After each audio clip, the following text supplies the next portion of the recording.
The knock on my door came at 7 in the morning on a Tuesday, which should have been my first warning that something was about to go sideways. I stumbled to the door in my pajama pants and t-shirt, coffee desperately needed but not yet consumed, and found myself face to face with Patricia Whitmore, the president of our homeowner association. She stood there in a crisp beige pantsuit despite the early hour, her blonde hair pulled back so tight it looked painful, holding a clipboard like it was a weapon. "Good morning, Ryan," she said with that fake cheerfulness that always set my teeth on edge. "I hope I'm not catching you at a bad time." "It's 7 in the morning," I said flatly. "Yes, well, the HOA board has some concerns that need to be addressed immediately." She consulted her clipboard. "According to our records, you have a storage unit on your property at 4782 Maple Ridge Drive here in Scottsdale, Arizona. We need to conduct an inspection." I blinked at her, still trying to wake up. "An inspection of what?" "Your storage unit. We've received complaints about potential violations of community standards and we need to verify the contents." "Complaints from who?" "That's confidential." She smiled that tight smile again. "But the HOA bylaws are very clear. We have the right to inspect any structure on your property to ensure compliance with community standards." I leaned against the doorframe, suddenly much more awake. "You want to go through my personal storage?"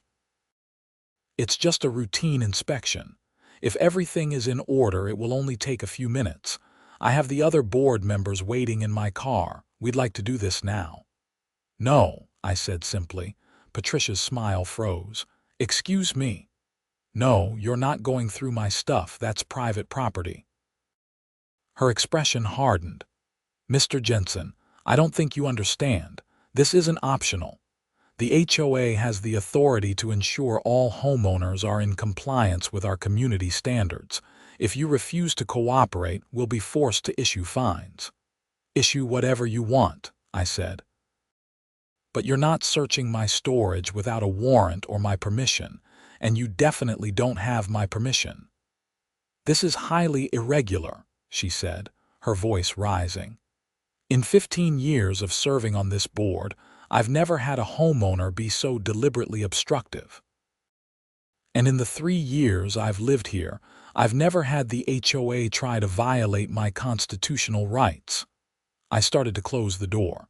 "Have a good day, Patricia." "This isn't over," she called out as I shut the door. I stood there for a moment, my heart pounding. Through the window, I watched her march back to her white SUV where 2 other people sat waiting. She gestured animatedly, clearly upset, before they drove off. My hands were shaking slightly as I made my coffee. I'd bought this house in Scottsdale 3 years ago, excited to finally have a place of my own after years of renting apartments. The neighborhood was nice, quiet streets with well-maintained homes and decent neighbors. The HOA had seemed reasonable enough at first, mostly concerned with keeping lawns trimmed and houses painted in approved colors. But over the past year, Patricia had become increasingly aggressive. She tried to fine my neighbor for having the wrong shade of mailbox. She'd harassed an elderly couple about their front yard decorations, and now she wanted to search my personal storage unit. I pulled out my phone and called my friend Marcus, who happened to be a lawyer. He answered on the 3rd ring, sounding much more awake than I felt. "Ryan, it's 7:15 on a Tuesday. This better be good." The HOA president just showed up at my door demanding to search my storage unit. There was a pause. "Say that again." I explained the whole encounter while my coffee brewed. Marcus listened without interrupting, which I'd learned meant he was taking it seriously. "Did you sign anything when you bought the house?" he asked. "Any agreements about HOA inspections?" "Just the standard HOA paperwork. I've got copies somewhere." "But nothing about them being able to search my personal property whenever they want." "Good, because they can't." Look, HOAs have certain powers, but they're not law enforcement. The Fourth Amendment protects you against unreasonable searches, and that applies to HOAs just as much as it does to the government when they're trying to enforce rules that have legal consequences like fines or liens. That's what I thought, but she made it sound like I didn't have a choice. She's bluffing. They can inspect common areas and the exterior of your property to check for violations, but they can't force their way into your home or your locked storage without your consent or a court order. What's in this storage unit anyway? Just normal stuff. Some old furniture, holiday decorations, tools, boxes of books. Nothing illegal or against any reasonable HOA rule. Then why do they want in so badly? That was the question that bothered me too. I don't know. Patricia mentioned complaints but wouldn't say from who or about what. Classic intimidation tactic. Listen, I'd recommend you pull out your HOA bylaws and read them carefully. Document everything. If they contact you again about this, get it in writing. And if they threaten fines or legal action, call me immediately.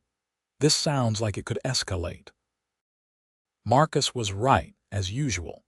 I spent the rest of the morning digging through my filing cabinet until I found the HOA documents. The bylaws were 73 pages of dense legal language, but I forced myself to read through them carefully. The inspection clause was on page 47. It stated that the HOA could inspect properties to ensure compliance with community standards, but the language was vague about what that included. It mentioned exterior maintenance, landscaping, and visible structures, but nothing explicitly about locked storage units or other private spaces. I was taking notes when my phone rang. Unknown number, local area code. Hello, Mr. Jensen, this is Deborah Crane from the Maple Ridge HOA Board. I'm calling to follow up on this morning's attempted inspection. Deborah was Patricia's right hand, a woman in her 50s who always dressed like she was attending a country club event. I'd seen her at exactly 2 HOA meetings before I'd stopped going because they were exercises in bureaucratic petness. There's nothing to follow up on, I said. I declined the inspection. Yes, Patricia mentioned that. Mr. Jensen, I think there's been a misunderstanding. We're not trying to invade your privacy. We simply need to verify that you're storing items in compliance with our community fire safety standards. Fire safety standards for a locked metal storage unit in my backyard. Yes. We've had concerns raised that homeowners might be storing hazardous materials. It's a liability issue for the entire community. What hazardous materials could I possibly have that would concern you? That's what we need to determine through inspection. Paint, chemicals, propane tanks, that sort of thing. And if I tell you I don't have any of those things, with all due respect, we need to verify that independently. The HOA has a responsibility to all homeowners to maintain safety standards. I took a breath, trying to stay calm. Deborah, let me be clear. I'm not refusing because I have something to hide. I'm refusing because you don't have the right to search my private property without a warrant or my explicit permission. That's protected by the Fourth Amendment.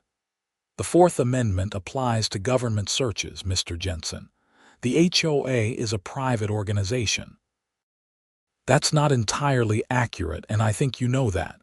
When the HOA has the power to impose fines and liens that are backed by state law, you're acting with government authority, which means constitutional protections apply.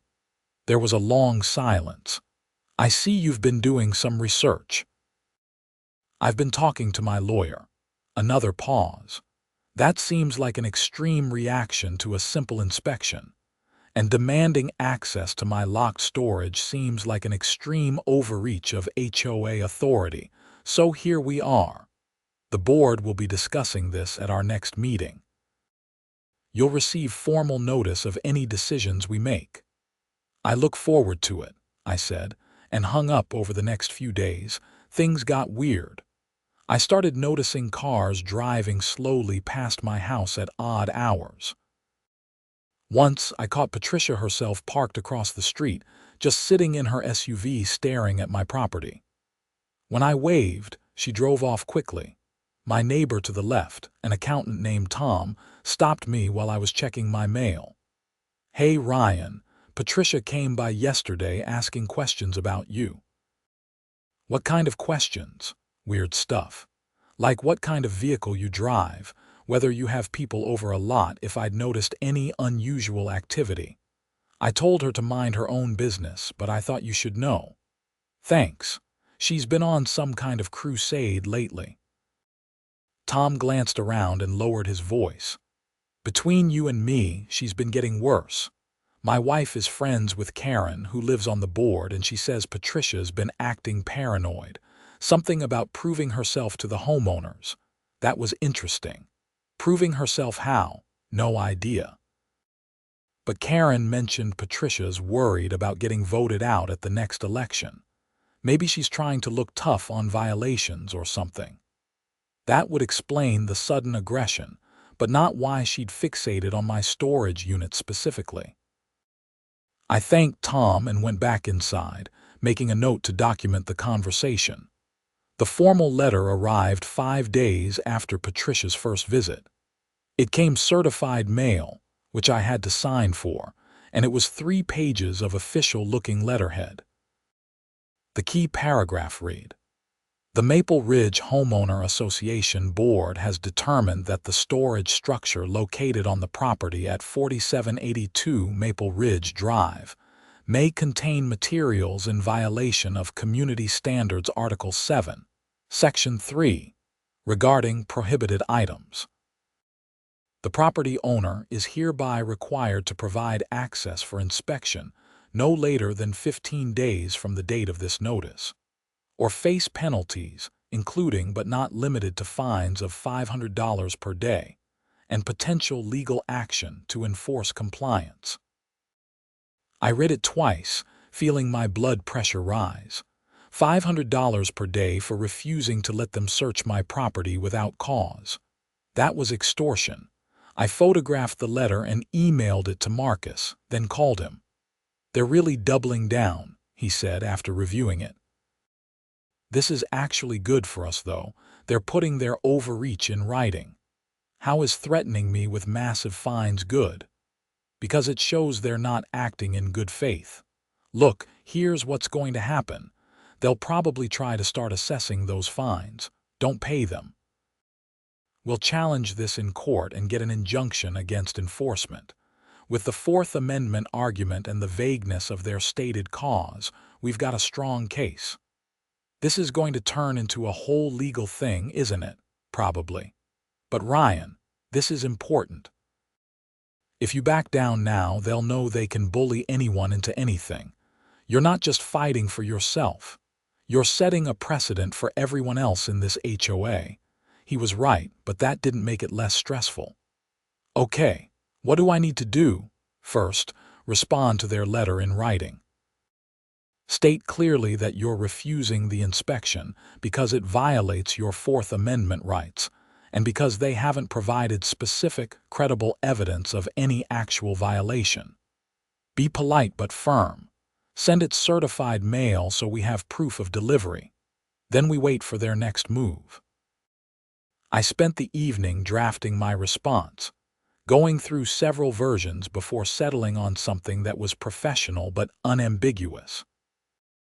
I stated that I was declining the inspection on constitutional grounds, that I had no prohibited materials in my storage unit, and that if they had specific evidence of a violation, they should present it rather than demanding a blanket search of my private property.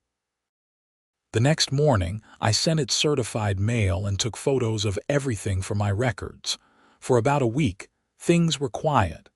Then the fines started. The first notice appeared in my mailbox. Not certified mail this time. Just a printed form stating that I was being assessed a $500 penalty for failure to comply with inspection requirements.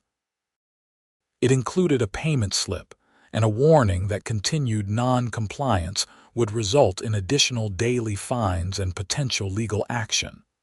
I filed it with my growing stack of HOA documents and didn't pay. 3 days later, another notice. $1,000 now. A day after that, Patricia showed up at my door again. This time she had a man with her, somebody I didn't recognize. He was tall, maybe early 40s, wearing jeans and a polo shirt. "Mr. Jensen, this is David Murphy. He's a contractor we've hired to inspect all storage units in the community for safety violations." "Good for him," I said. "He's still not inspecting mine." David looked uncomfortable. "Sir, I'm just trying to do my job here. If you've got nothing to hide, this will take 5 minutes. "I've got nothing to hide, but I've also got constitutional rights. Patricia, you got my letter. You know where I stand on this. And you've received notice of your fines," she shot back, "which are now up to $1,500.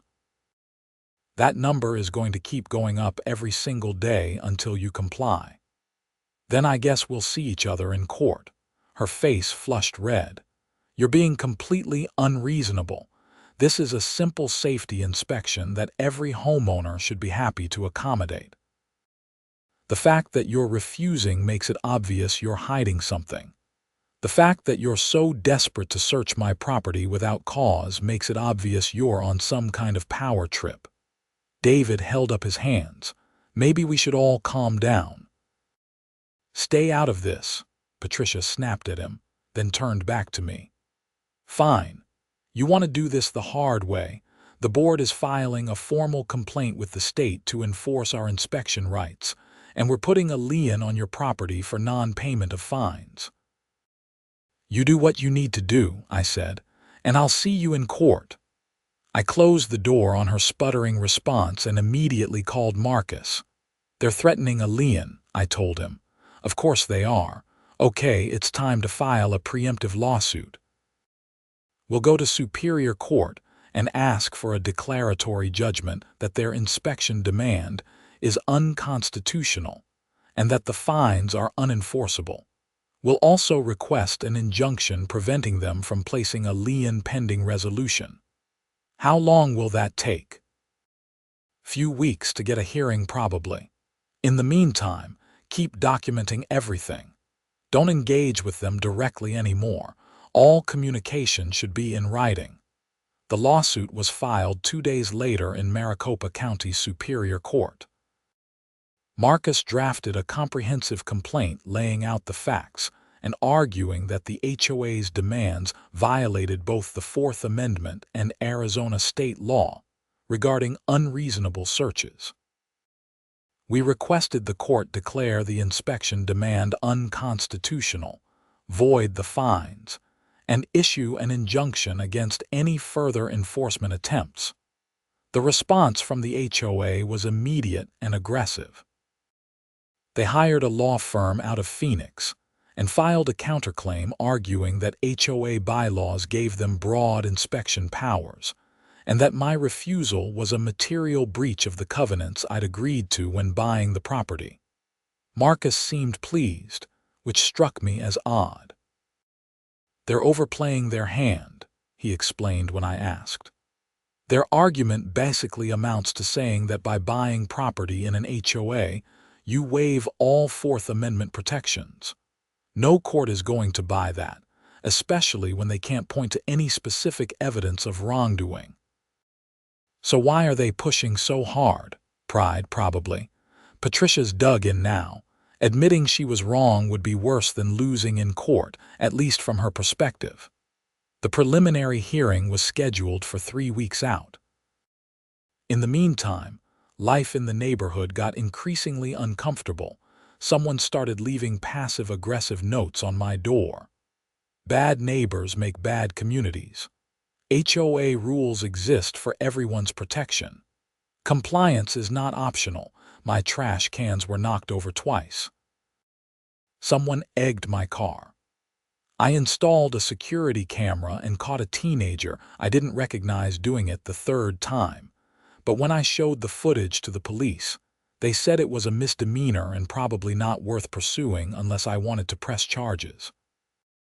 I didn't, but I kept the footage just in case. The weirdest incident happened on a Saturday afternoon. I was in my garage working on some furniture refinishing when I heard my back gate open. I walked around and found Patricia standing in my backyard, staring at the storage unit. "What are you doing on my property?" I demanded. She jumped, clearly not expecting me to be home. "I was just checking to see if the storage unit met setback requirements. From inside my fenced yard. Get out, now. This is HOA business. I have every right to verify compliance with setback regulations." "No, you don't. Not without notice and not by trespassing. Get off my property or I'm calling the police." She looked like she wanted to argue, but something in my expression must have convinced her I was serious. "This isn't over, Mr. Jensen. I know. Our hearing is in 2 weeks. After she left, I called the non-emergency police line and filed a report about the trespassing. The officer who came out was sympathetic but said unless I wanted to press charges, there wasn't much they could do. I didn't want charges, but I wanted the incident documented. "HOA dispute?" the officer asked as he finished his report. "How'd you guess? We get these calls more than you'd think. People get a little bit of power and it goes to their heads." He looked at my storage unit. "What she think you got in there anyway?" "No idea. She won't say. Probably nothing. These things are usually about control, not actual violations. Good luck with your court case." The 2 weeks before the hearing crawled by. The fines continued to accumulate on paper, though I didn't pay any of them. According to the HOA's notices, I now owed over $20,000. It would have been funny if it weren't so serious. I spent my time preparing for court, gathering every document, every letter, every note. Marcus took my deposition and prepared me for the kinds of questions I might face from the HOA's attorneys. "They're going to try to make this about you being uncooperative," he warned. "They'll argue that reasonable people would have just allowed the inspection if they had nothing to hide." Don't get defensive. Just stick to the constitutional argument. You don't have to prove your innocence. They have to prove you violated a legitimate rule based on specific evidence, and they can't. 3 days before the hearing, something unexpected happened. I got a call from a woman named Veronica Fletcher. "Mr. Jensen, you don't know me, but I live in the Maple Ridge community about 4 streets over from you. I heard about your situation with the HOA. Word travels fast. Patricia has been talking about it at board meetings. She's made you sound like some kind of criminal, but I wanted you to know that some of us support what you're doing. I appreciate that. There's more. I think you should know that Patricia has been targeting you specifically. About 6 months ago, she told the board she suspected you of running some kind of business out of your home in violation of HOA rules. She's been trying to find evidence ever since." "What? I work from home as a software developer, but that's not against the rules." "I know. But Patricia became convinced you were doing something else. She never said what, just that she was sure you were violating multiple provisions. When she couldn't find anything by watching your house, she decided to focus on your storage unit. So this whole thing is a fishing expedition." "Exactly. I thought you should know that before your hearing. And Mr. Jensen, a lot of us are tired of Patricia's behavior. If you win this case, I think you'll have support in voting her out at the next election." That conversation gave me a lot to think about. Patricia wasn't just overzealous.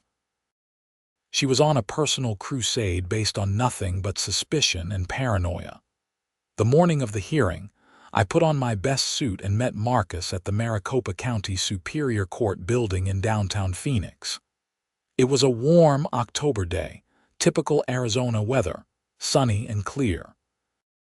The courtroom was smaller than I expected, more like a conference room with a judge's bench.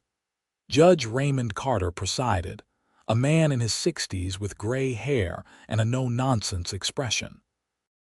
Patricia was there with 3 other board members and their attorney, a sharp-dressed woman named Linda Morrison. They sat on one side of the courtroom while Marcus and I took the other. Judge Carter called the hearing to order and asked for opening statements. Linda Morrison went first, arguing that HOAs were private organizations with broad authority to enforce community standards through reasonable inspections. She characterized my refusal as obstructionist and argued that the bylaws I'd agreed to when purchasing my property gave the HOA the right to inspect any structure to ensure compliance. The defendant seems to believe he can pick and choose which rules to follow, she said. But HOA membership is a contract. Mr. Jensen signed that contract when he bought his property. He doesn't get to unilaterally decide that certain provisions don't apply to him. Marcus countered with the Fourth Amendment argument, citing several cases where courts had ruled that HOAs couldn't conduct blanket searches without specific cause. Your Honor, this isn't about the HOA's general authority to enforce rules.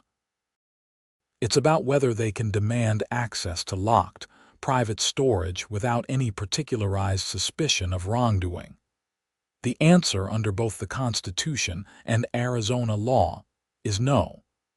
The HOA claims safety concerns, but they've provided no evidence of any actual safety issue.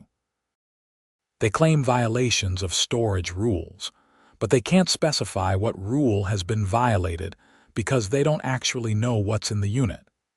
This is a fishing expedition, pure and simple, and it violates my client's fundamental right to be free from unreasonable searches. Judge Carter listened carefully, taking notes.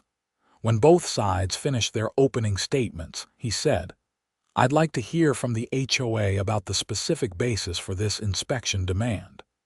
Miss Morrison, what evidence does your client have that Mr. Jensen is violating community standards?" Linda Morrison looked at Patricia, who leaned forward eagerly. "Your Honor, we've received complaints from multiple residents about unusual activity at the property." "What kind of unusual activity?" "People coming and going at odd hours. Vehicles parked in ways that suggest commercial activity. Strange noises." I felt Marcus tense beside me, ready to object, but Judge Carter beat him to it. "Those are very vague allegations. Do you have any evidence directly related to the storage unit?" "Not specifically, Your Honor, but the pattern of behavior suggests possible violations that could involve materials stored on the property." "So you're asking to search the storage unit to find evidence of potential violations based on speculation about other activities?" "We're asking to conduct a routine safety inspection, Your Honor. If Mr. Jensen is in compliance, he should have no objection." Judge Carter looked over his glasses at her. "Miss Morrison, I assume you're familiar with the Fourth Amendment, of course, Your Honor. But as I argued, this is a private contractual matter, not a government search. The HOA has government-backed authority to impose fines and liens. When you exercise that authority, constitutional protections apply. The Supreme Court was quite clear about this in cases like Shelley versus Creamer. You can't use state power to enforce private agreements that violate constitutional rights." Linda Morrison shifted uncomfortably. "Your Honor, the HOA bylaws specifically authorize safety inspections." "Of what? Show me the provision." She flipped through papers and read from the bylaws, the same section I'd read. Judge Carter listened, then asked, "Does that say anything about locked storage units? Anything about searching private containers without specific cause?" "It says structures, Your Honor." A locked storage container is more analogous to a home or a safe than to an exterior structure like a shed. And even if it were just a structure, you still need particularized suspicion, not generalized concerns about possible violations. Do you have any evidence that Mr. Jensen is storing prohibited items? We have complaints, Your Honor. From whom? About what specifically? Patricia couldn't contain herself anymore.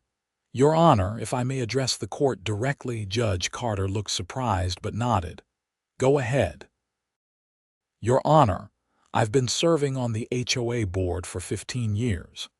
In that time, I've developed a sense for when homeowners are trying to hide violations. Mr. Jensen's behavior has been suspicious from the start. He rarely attends meetings. He keeps to himself.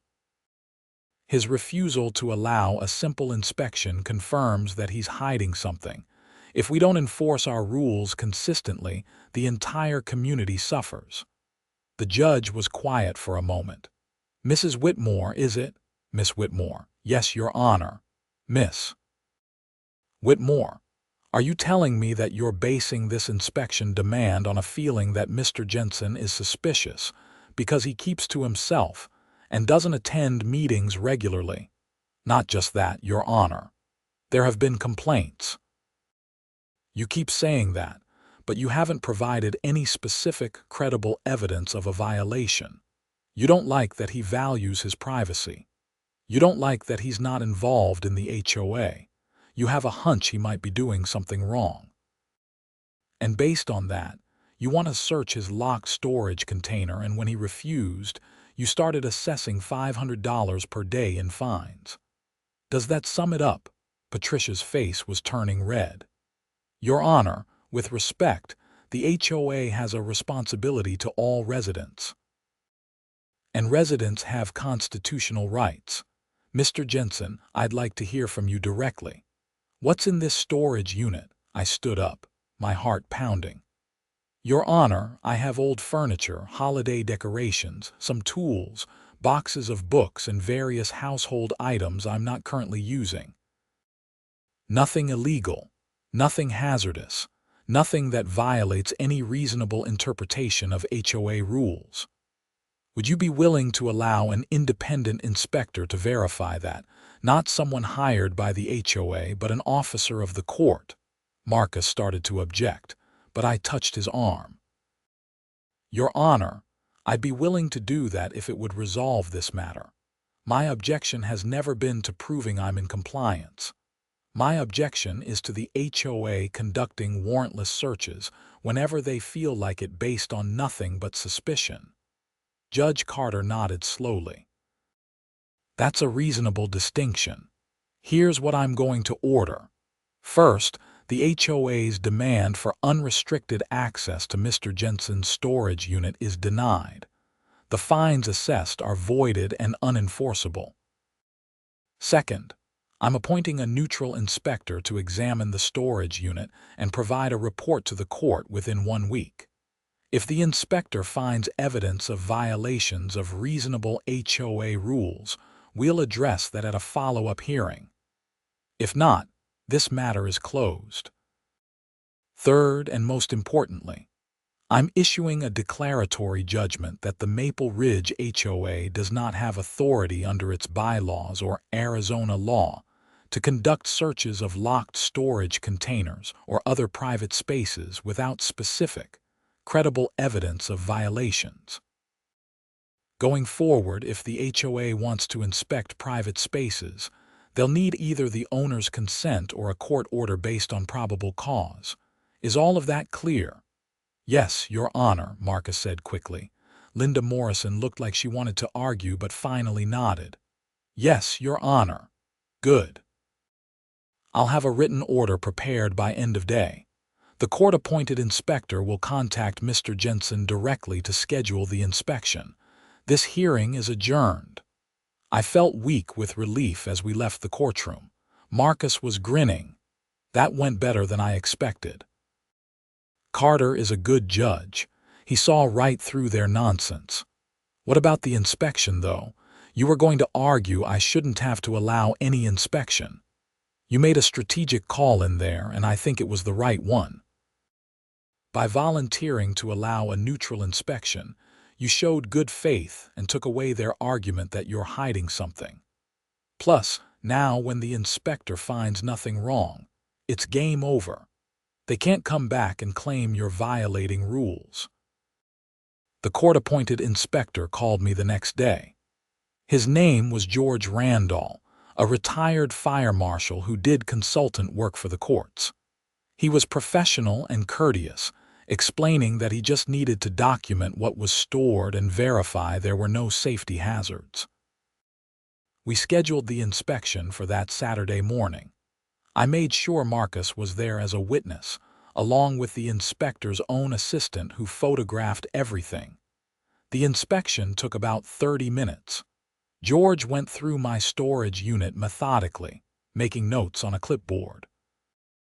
Old couch and chairs, boxes of Christmas decorations, power tools properly stored, boxes of books, some camping gear, old kitchen items I hadn't gotten around to donating. Nothing remotely problematic. "Everything looks fine," George said as he finished. "No hazardous materials, no code violations, nothing that would violate reasonable storage rules. I'll file my report with the court Monday morning." "Thank you," I said, feeling validated. After they left, Marcus stuck around for a beer. We sat on my back patio, looking at the storage unit that had caused so much trouble. "So what do you think this was really about?" I asked. "Honestly, I think Patricia convinced herself you were up to something, probably because you didn't fit her idea of a good HOA member. She kept digging until she found something to target, which happened to be your storage unit. Then she got invested in being right and couldn't back down, even when it became clear she had no case. That's a lot of time and money wasted over nothing. Welcome to HOA disputes. You wouldn't believe how many of my cases involve petty power struggles like this." The inspector's report was filed the following Tuesday. It confirmed exactly what I'd told everyone from the beginning: normal household items, properly stored, no violations of any reasonable rules. Judge Carter issued a final order 3 days later. The inspection demand was ruled unconstitutional. All fines were voided. The HOA was prohibited from conducting future searches without specific cause and either consent or a court order. I was awarded attorney's fees and costs, which came to about $12,000. I thought that would be the end of it, but there was one more surprise coming. 2 weeks after the final order, I got a call from Veronica Fletcher again. "Ryan, I wanted you to know that several of us have filed a complaint against Patricia with the HOA board. We're calling for her removal as president and demanding a special election." "What happened?" "After your court case, we started asking questions about the legal fees. Patricia spent over $30,000 of HOA funds fighting you, and she never got approval from the full board or the membership. That's a violation of our bylaws. Plus, we found out she's been using her position to harass other homeowners too. You're not the only one she's targeted." Wow. I had no idea. There are 6 families who have had problems with her in the past 2 years. Most of them backed down because they didn't want the hassle. But after seeing you fight and win, they're ready to come forward. We're holding a special meeting next month to vote on her removal. I hope you'll come and speak about your experience." I agreed, though I wasn't looking forward to more confrontation. But Veronica was right that this was bigger than just my case. Patricia had been abusing her authority for years, and somebody needed to hold her accountable. The special meeting was held on a Tuesday evening at the community clubhouse. I was shocked to see more than 100 people there, easily the biggest HOA meeting attendance I'd ever heard of. Patricia sat at the front table with the other board members, looking defiant. Veronica acted as moderator, reading the charges: unauthorized legal expenditures, harassment of homeowners, abuse of authority and violation of privacy rights. One by one, People stood up to share their stories. An elderly couple who'd been threatened with fines over garden gnomes. A single mother who'd been harassed about her children's toys in the front yard. A man who'd been cited for parking his own car in his own driveway because Patricia didn't like the color. When it was my turn, I kept it factual. I described the attempted search, the refusal to provide evidence of violations, the escalating fines, and the court's ultimate ruling that the HOA had overstepped its authority. I don't think Patricia is a bad person, I said, but I think she lost sight of what HOAs are supposed to do. We're here to maintain our community, not to control every aspect of our neighbors' lives. When an HOA president demands to search private property based on nothing but suspicion, that's not protecting the community. That's abusing power. Patricia finally stood up to defend herself. Everything I've done has been to protect property values and maintain standards. If that makes me unpopular, so be it. Someone has to be willing to enforce the rules, even when it's difficult. But you didn't enforce rules, someone called out. You made up violations to justify harassing people you didn't like. The vote wasn't close. Patricia was removed as president by a margin of 87-13. The board elected a new president, a retired teacher named Harold who promised to focus on actual community needs rather than manufactured violations. As people filed out after the meeting, several came up to thank me for standing my ground. Patricia left quickly without speaking to anyone, her face set in a hard expression. I felt bad for her in a way. She'd probably started with good intentions, genuinely wanting to help the community. But power, even the small power of an HOA presidency, had corrupted that into something controlling and paranoid. A few weeks later, I ran into Tom, my neighbor, while getting the mail. "Things have been a lot quieter around here," he observed. "Yeah, nice change." Harold is talking about revising the bylaws to add more transparency requirements and limit the board's enforcement powers. Make sure nothing like Patricia's reign happens again. Good idea. You know, you could run for the board if you wanted. After everything that happened, people trust you. I laughed. No thanks, I've had enough HOA drama for a lifetime. I just want to live in my house, store my stuff in my storage unit, and be left alone. Fair enough. But seriously, thanks for fighting this. A lot of us were scared to stand up to her. You showed it could be done. That night, I stood in my backyard looking at the storage unit that had been the center of so much conflict. It was just a metal box full of old furniture and holiday decorations, utterly mundane and completely unremarkable. But it had become the battleground for an important principle: that homeowners don't give up their constitutional rights just because they live in an HOA community. The Fourth Amendment protects against unreasonable searches. It's a fundamental right, one that the founders considered important enough to include in the Bill of Rights. Patricia had tried to argue that right didn't matter in the context of an HOA, that property covenants could override constitutional protections. Judge Carter had firmly rejected that argument, and rightfully so. I thought about all the people who'd shared their stories at that special meeting, all the small abuses of power that had gone unchallenged for years. HOAs serve an important function in maintaining communities, but they're not above the law. When they forget that, when board members start to see themselves as enforcers rather than servants of the community, that's when things go wrong.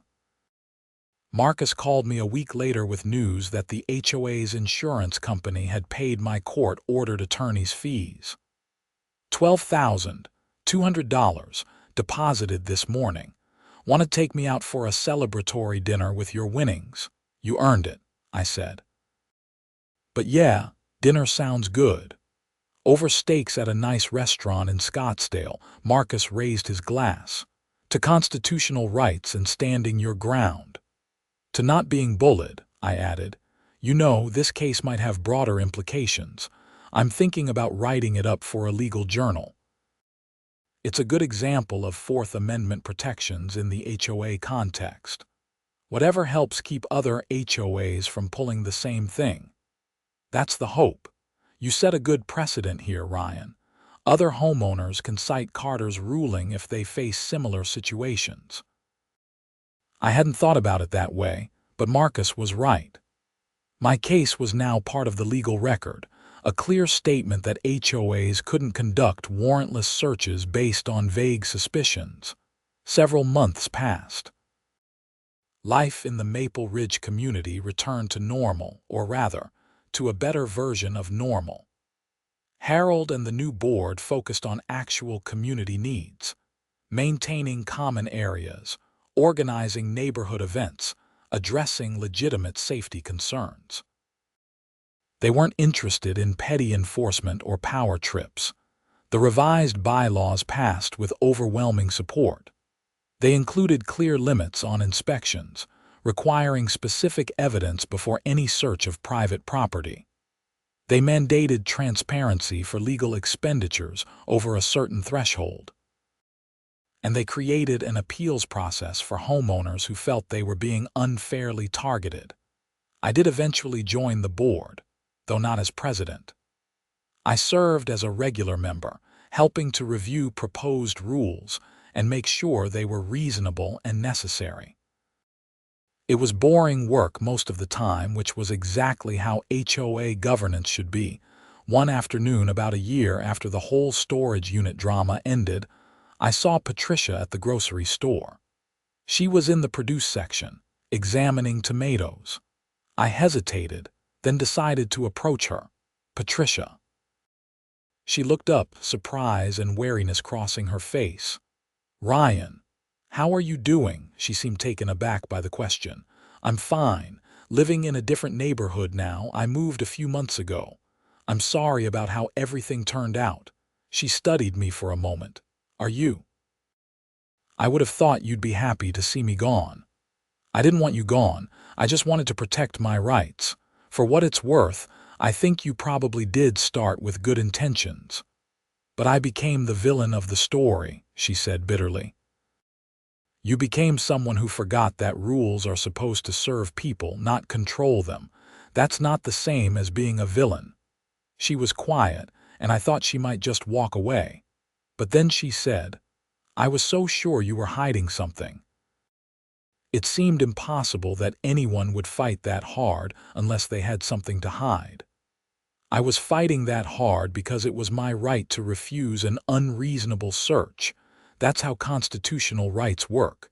You don't need a reason to exercise them. I understand that now. Losing that court case was humiliating, but it taught me something. I had gotten so focused on enforcing rules that I lost sight of why those rules existed in the first place, and I definitely forgot about the limits on my authority. It takes courage to admit that. She gave a small smile. Well, I had a lot of time to think about it, and a lot of legal bills that helped drive the lesson home. We talked for a few more minutes, nothing deep, just small talk about the weather and the neighborhood. As we parted ways, she said, "For what it's worth, I'm glad you fought back." Someone needed to. Driving home, I thought about how easy it is for anyone to abuse power, even the limited power of an HOA presidency. Patricia wasn't evil. She was just someone who'd convinced herself that her judgment was more important than other people's rights. It was a lesson worth remembering. My storage unit still sits in my backyard, still locked, still full of ordinary household items. Nobody's tried to search it since. Sometimes when I'm out there, I think about everything that happened and feel grateful that I stood my ground. The Fourth Amendment isn't just about protecting criminals from the police. It's about protecting everyone from unreasonable intrusions into their private lives. It's about the principle that you don't have to prove your innocence to refuse a search. It's about the idea that in America, Your home and your property are your own, and nobody gets to violate that without your permission or a very good legal reason. That principle mattered when the founders wrote the Bill of Rights, and it still matters today, even in something as mundane as an HOA dispute over a storage unit in suburban Arizona. Rights that aren't defended tend to erode. Sometimes defending them means fighting battles that seem petty or pointless.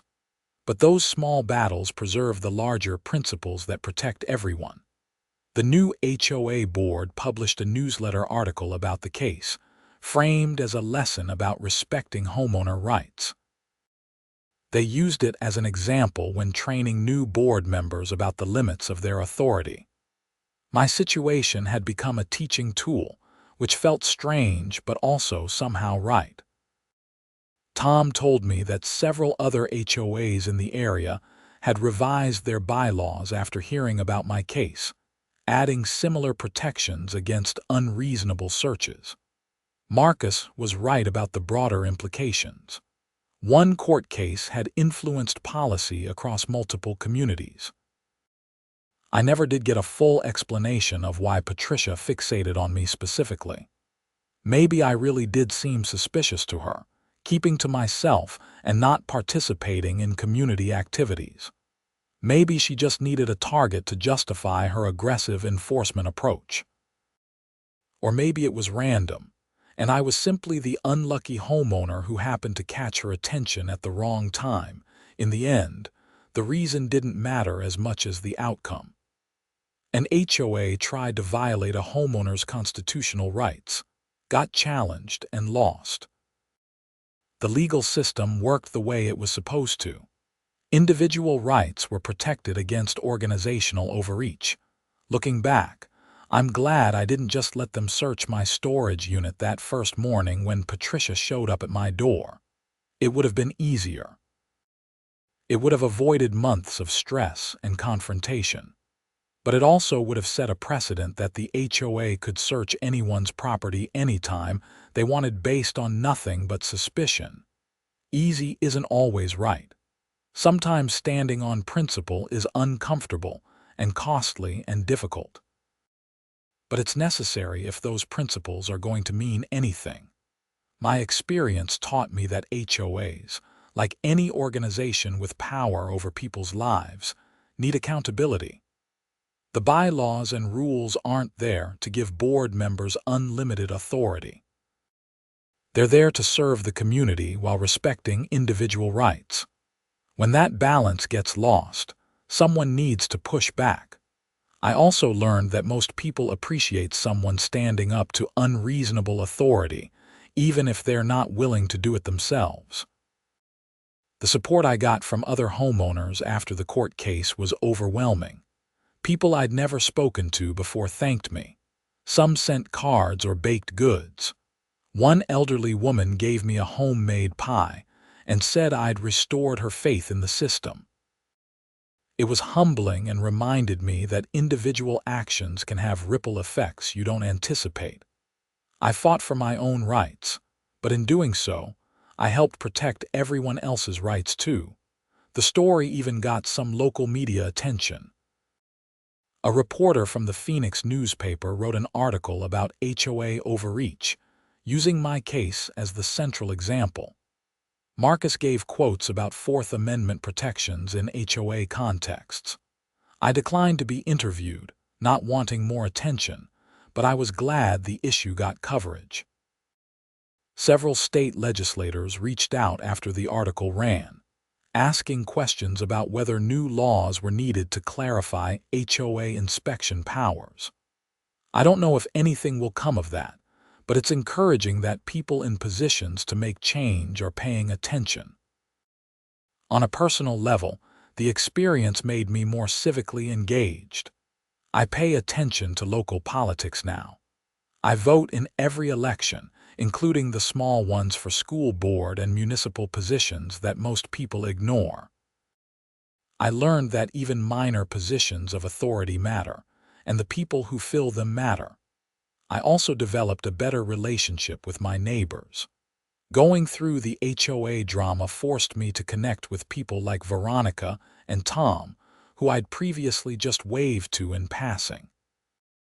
We formed a neighborhood watch group that actually focuses on watching out for each other, not enforcing petty rules. Sometimes I imagine what would have happened if I'd backed down that first day. If I just unlocked the storage unit and let Patricia and her board members poke through my belongings. They would have found nothing wrong, but they would have established that they could search anyone's property whenever they wanted. Next time it might have been someone's garage or their house or their private papers.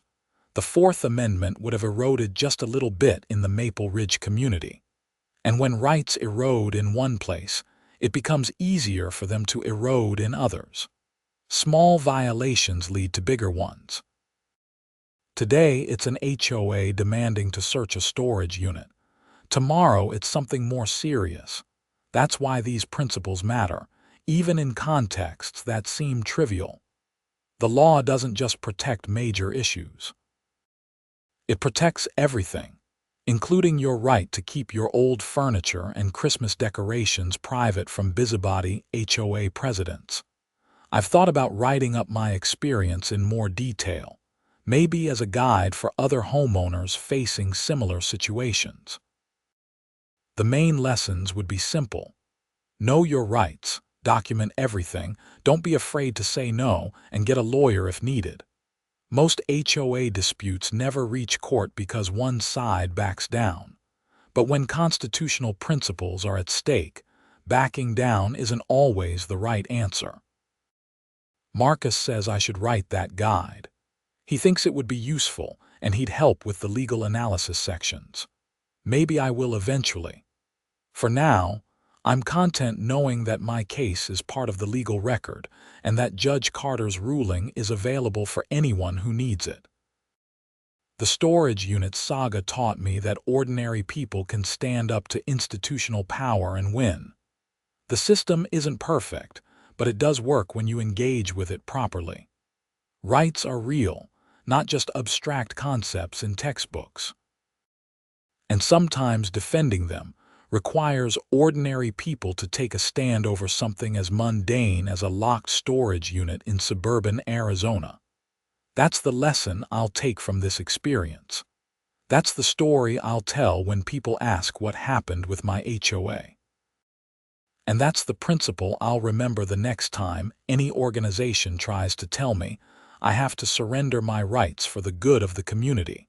Because real communities don't require surrender of rights. Real communities protect them.